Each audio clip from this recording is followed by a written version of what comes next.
it's Jireh here of Fashion Meets God, where I talk on most things faith, fashion, / beauty, and today's video is for my single ladies and maybe some single men out there who are in the season of singleness and just waiting and trusting on the Lord to bring their future spouse, their future hubby, or their future wife. But of course, during this time, we also have to prepare ourselves in different areas of our lives, whether we are trying to get physically fit, financially fit, or discovering our purpose on earth. It is vital to pray for them. I just want to point out too that I'm speaking to myself as well. I'm relaying what I learned, but in no way does it mean that I have it down packed. I'm literally going through this season with you guys. So if you want to learn more about this challenge and what it is, the purpose for it, why I took it in the first place, my takeaways, and how they actually conducted this challenge, then keep watching. Okay, so at first I didn't want to do a video on this topic because I don't like putting my stuff out there. I was in a 2-year relationship coming out of high school. You know, back in the day on Facebook when you would change your relationship status, it would state whether you were in a relationship or if you broke up.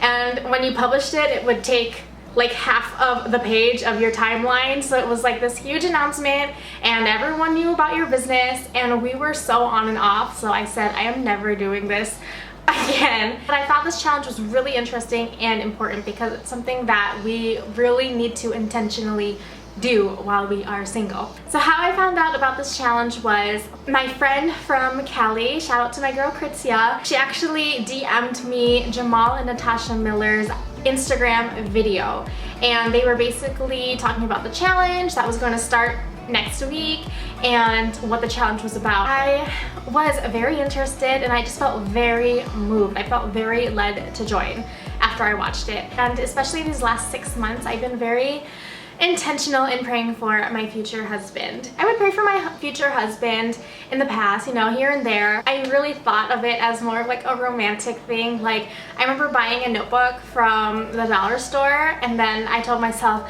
I'm gonna write all these prayers and love letters to my future to my future husband, and then on the day of our wedding, I'm gonna hand him this black notebook, and he's gonna read it and shed tears and cry and fall even more in love with me, and it's gonna be great. I have no idea where that notebook went. But this season has been different because, let me tell you, even if we can't see them, even if we don't know them, even if who knows where they are, it's so important for us to pray and intercede for our future spouse. God hears all prayers, so God hears your prayers for your future spouse. So whether you are praying for their protection, for their health, for favor and success, for family relationships to be strong, for them to have a strong relationship with Christ, those do not go in vain. God listens, and you are interceding for your future spouse. Like, you never know, your prayers right now may actually be helping him and he doesn't even realize it.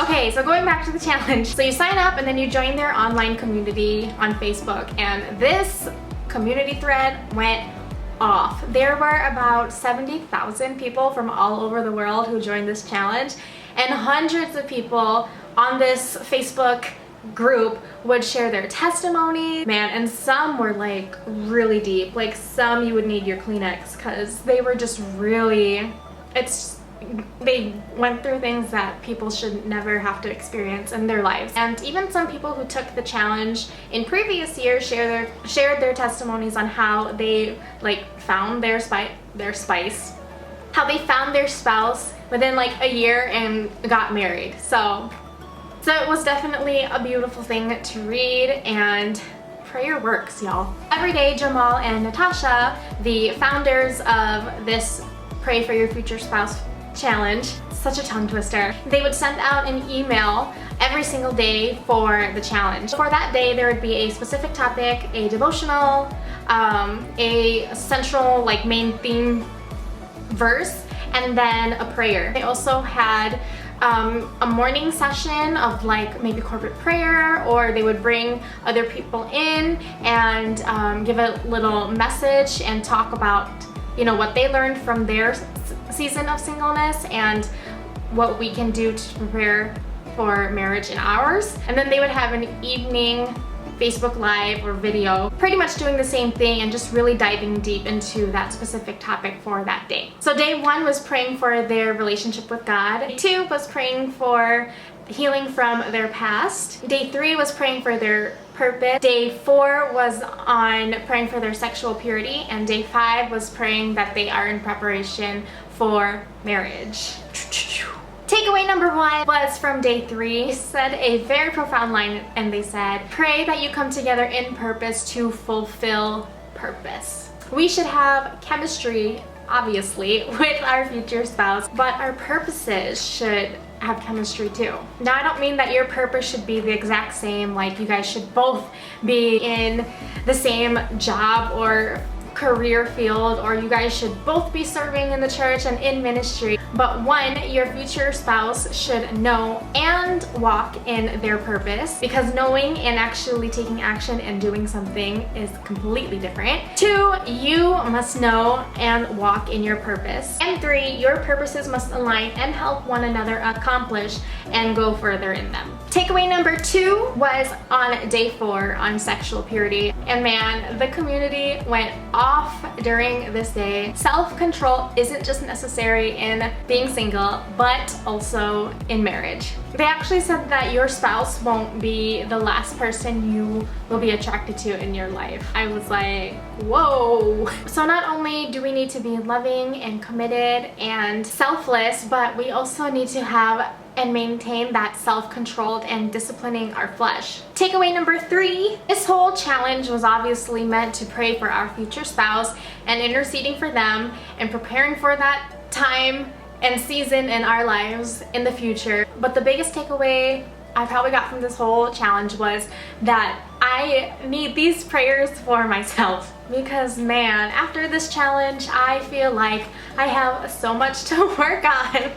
But real talk, like, I feel like if we really want to be prepared and ready for marriage and to have that covenant between us two with God and to really make a lasting, lifetime, God-centered relationship and marriage, then we need to prepare ourselves. We need to make sure that we are equipped for that time. This is something that I've really been specifically praying about, is that, Lord, while you are preparing my future spouse for me, may you also prepare me for him. I, for one, do not want to go into a relationship, turn engagement, turn marriage, just basing it off of love and feelings and feeling affectionate towards one another. No. I want to step into marriage with God in the center, and that whenever we go through the inevitable, challenging, hard, crazy, why is this happening to me times and trials with them, that this time of preparation was worth it, because we will both know how to handle it together. And that is pretty much it, guys. If you are in the season just like me, I would say just love on this time. Love on yourself, because you can't love others if you don't know how to love, like really love yourself, and love on Jesus. Instead of waiting and whining on when your future spouse is going to come, just be proactive. You can ask yourself, if you were already married, what would you want to be and what would you want to do? Like, what would you want your life to look like? Do you need healthier eating habits? Do you need to learn how to cook?